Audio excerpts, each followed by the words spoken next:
Welcome to The Last Breakfast. Please enjoy the video. In this video, I will explain how to enable the purchase ledger in Tally Prime. First, from the gateway of Tally, press F11 to access company features. Here, you need to ensure that Maintain Accounts is set to Yes under the Accounting section. This is crucial for all accounting-related options. Also, set Integrate Accounts with Inventory to Yes if you plan to manage stock items with your purchases. This ensures your inventory records are updated automatically.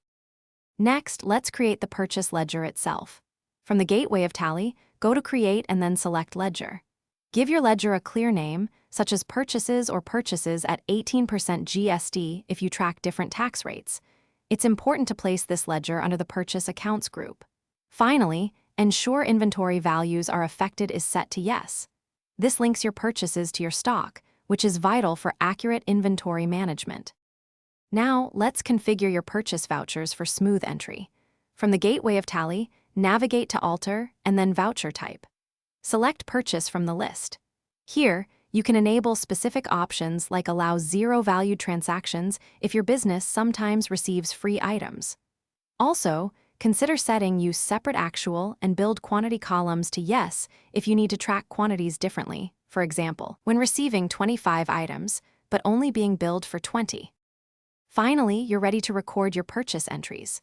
From the gateway of Tally, simply press F9 to open a purchase voucher.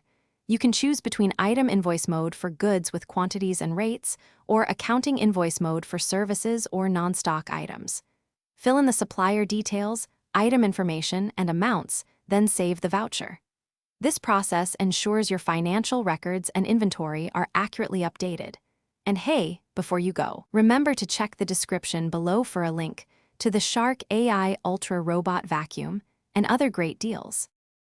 Thanks for watching. If this was helpful, leave a like and consider subscribing. See you next time.